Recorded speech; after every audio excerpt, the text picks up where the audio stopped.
ಅನಧಿಕೃತ ವಿದ್ಯುತ್ ಶಕ್ತಿ ಬಳಕೆ ತಡೆಗಟ್ಟಲು ಕಟ್ಟುನಿಟ್ಟಿನ ಕ್ರಮ ವಹಿಸುವ ಕುರಿತು ಸೂಚನೆ ನೀಡುವುದರಿಂದ ಗ್ರಾಮೀಣ ಪ್ರದೇಶದ ರೈತರಿಗೆ ತೊಂದರೆಯಾಗುತ್ತಿರುವ ಬಗ್ಗೆ ಮಾನ್ಯ ಇಂಧನ ಸಚಿವರು ಗಮನ ಸೆಳೆಯಬೇಕು. ಓಕೆ. ಮಾನ್ಯ ಸಭಾಪತಿಗಳೇ, ದರ್ಶನ್ ಪುಟ್ಟಣ್ಣಯ್ಯ ಅವರು ಈ ಒಂದು ವಿಷಯದ ಬಗ್ಗೆ ಗ್ರಾಮೀಣ ಪ್ರದೇಶದ ರೈತರಿಗೆ ತೊಂದರೆ ಆಗ್ತಾ ಇರೋದಂತ ಅವರು ಗಮನ ಸೆಳೆದಿದ್ದಾರೆ. ಅವರಿಗೆ ಸವಿಸ್ತಾರವಾದಂಥ ಉತ್ತರವನ್ನು ನೀಡಿದೆ. ಬಹುಶಃ ಅದಕ್ಕೆ ಅವ್ರು ತೃಪ್ತಿಯಾಗಿದೆ ಅಂತ ಅನ್ಕೊಂಡಿದ್ದೀನಿ.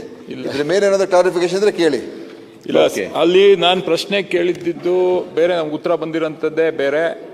ನನಗೆ ಈಗ 16ನೇ ತಾರೀಕು ಕಳೆದ ಶನಿವಾರ ಒಂದು ACS ಅವರು ಆದೇಶ ಹೊರಡಿಸಿದರು. ಎಲ್ಲ ವಿದ್ಯುತ್ ಸರಬರಾಜು ಕಂಪನಿ ವ್ಯವಸ್ಥಾಪಕ ನಿರ್ದೇಶಕರು ತಮ್ಮ ಕಂಪನಿ ವ್ಯಾಪ್ತಿಯಲ್ಲಿ ಯಾವುದೇ ಅನಧಿಕೃತ ವಿದ್ಯುತ್ ಬಳಕೆಯಾಗದಂತೆ ಕಟ್ಟುನಿಟ್ಟಿನ ಕ್ರಮ ವಹಿಸಲು ಸೂಚಿಸಿದೆ.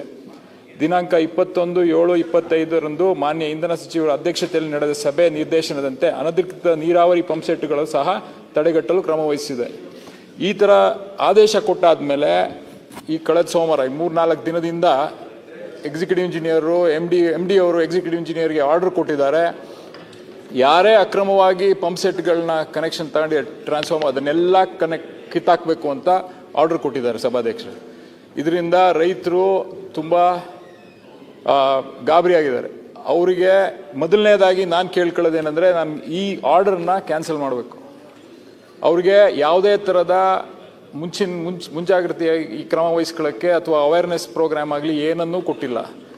ಏಕ್ದಮ್ ಈ ಆರ್ಡರ್ನ ಪಾಸ್ ಮಾಡಿ ಅವ್ರನ್ನ ಕ್ಯಾನ್ಸಲ್ ಮಾಡಬೇಕು ಅಂತ, ಕಟ್ ಮಾಡಿ ಅಂತ, ಲೈನ್ ಕಟ್ ಮಾಡಿ ಅಂತ ಲೈನ್ ಮೆನ್ಗಳಿಗೆ ಮತ್ತು JEಗಳ ಮೂಲಕ ಆರ್ಡರ್ನ ಕೊಡಿಸಿದ್ದಾರೆ. ಇದನ್ನು ಮೊದಲು ನಿಲ್ಲಿಸಬೇಕು ಅಂತ ಇದು ರಾಜ್ಯದ ಸಮಸ್ಯೆ. ಎಲ್ಲ ರೈತರು ಇದು ಗಾಬರಿಯಾಗಿದ್ದಾರೆ. ದಯವಿಟ್ಟು ಇದನ್ನು ನಿಲ್ಲಿಸಬೇಕು.